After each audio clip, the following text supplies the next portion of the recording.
बिस्मिल्लाहिर्रहमानिर्रहीम। अस्सलामुअलैकुम। मैं एडवोकेट मोहम्मद हमजा शहीन अपने यूट्यूब चैनल लीगल स्ट्रेटजी में खुश आमदीद कहता हूँ। इस चैनल के थ्रू हम तमाम लीगल लॉक्ड मैटर्स को अनलॉक करते हैं। आज के इस लेक्चर में हम ये सीखेंगे कि कोई भी शख्स गुमनाम मवासलात के ज़रिए मुजरमाना धमकी क्यों और कैसे देता है। मैसेजेस या कॉल पर धमकी देने वाले के लिए कानून में टेलीग्राफ एक्ट सेक्शन 25D और PPC सेक्शन 507 में क्या सजाएं मुकर्रर की गई हैं और इस बंदे को सबक सिखाना क्यों ज़रूरी होता है। इस वीडियो को स्किप किए बगैर एंड तक ज़रूर देखें ताकि कोई भी इंफॉर्मेशन व्यूअर्स के लिए अधूरी ना रह जाए। वीडियो शुरू करने से पहले मेरे चैनल को सब्सक्राइब कर दें और बेल आइकॉन को प्रेस कर दें ताकि फ्यूचर में जो भी इंफॉर्मेशन अपलोड हो उसका बरवकत नोटिफिकेशन व्यूअर्स को बआसानी मिल सके। तो व्यूअर्स, सबसे पहले हम टेलीग्राफ एक्ट सेक्शन 25 को समझते और सीखते हैं। Any person transmits or causes to be transmitted by telegraph a message which he knows or has reason to believe to be false and fabricated, or a message which is indecent or obscene, he shall be punished with imprisonment for a term which may extend to 3 years और with fine और with both. कोई भी शख्स गैर मुहज़्ज़ब तरीके से किसी को मैसेज करता है, फ़ोन पर धमकियां देता है, निशानदही होने पर कोर्ट इसे 3 साल कैद प्लस जुर्माना कर सकती है।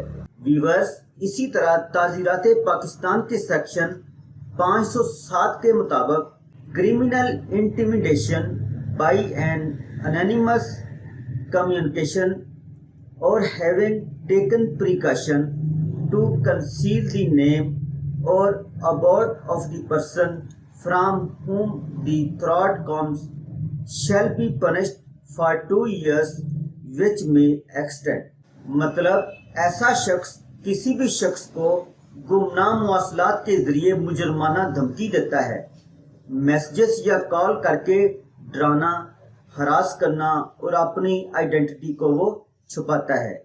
ऐसे शख्स की निशानदेही पर 2 साल तक कैद प्लस जुर्माना PPC सेक्शन 507 के तहत हो सकता है। जुर्म के मुताबिक इसकी सजा को बढ़ाया भी जा सकता है। आपने मैसेज या कॉल करने वाले बंदे को समझाया और मना किया, जब वो बाज ना आए तो आप नहायत ही शाइस्तगी से नॉर्मल रवैया रखकर एविडेंस कलेक्ट करना शुरू कर दें। मसलन जो मैसेज करता है सबके स्क्रीनशॉट लो, वो कॉल करे, उसकी कॉल को डेट, टाइम और नुमाया दुरुस्त नंबर के साथ रिकॉर्ड करें। ये तमाम चीज़ें आपने शहादत के तौर पर इकट्ठी करनी है और इन तमाम सबूतों के साथ FIA को कंप्लेन करें। FIA को 4 तरीकों से कंप्लेन की जा सकती है। नंबर 1, इसका टोल फ्री नंबर 9911 पर कॉल करके हकीकी सिचुएशन बताएं। नंबर 2, दर्जा वाला तमाम सबूतों के साथ FIA की वेबसाइट पर कंप्लेंट रजिस्टर करवाएं। नंबर 3, FIA के जोनल ऑफिस में विद हार्ड कॉपी और तमाम सबूतों के साथ कंप्लेंट को दर्ज करवाएं। नंबर 4, अगर आपके पास किसी भी जगह FIA का कंप्लेंट सेंटर मौजूद है तो वहां पर भी तमाम डिटेल को सबमिट करवा दें। जो एप्लीकेशन आप FIA में सबमिट करवा कर आएँ वही दरखास्त आप अपने मुतलका थाने और PTA के दफ्तर में भी जमा करवाएं ताकि PTA इसका नंबर ब्लैक लिस्ट में डाल दे। साइबर क्रिमिनल लॉ के मुताबिक ऐसा बंदा अगर बाज नहीं आ रहा तो इसको 3 साल कैद प्लस जुर्माना हो सकता है। याद रहे, जिस तरह आपने तमाम एविडेंस के साथ FIA को एप्लीकेशन दी थी, सेम टाइम में वही एप्लीकेशन तमाम सबूतों के साथ क्रिमिनल साइबर क्राइम विंग और मुतलका थाने और पीटीओ में भी जमा करवाएं। इंशाल्लाह जल्द ही वो बंदा ट्रेस आउट होगा और कानून के मुताबिक उसके खिलाफ कार्रवाई होगी।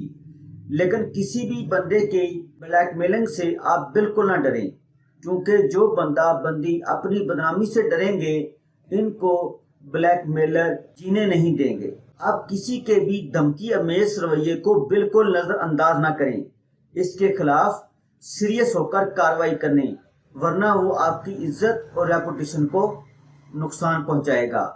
सो फ्रेंड्स, आज हमने साइबर क्राइम और धमकी अमेज एक्टिविटीज पर डिटेल में बात की है।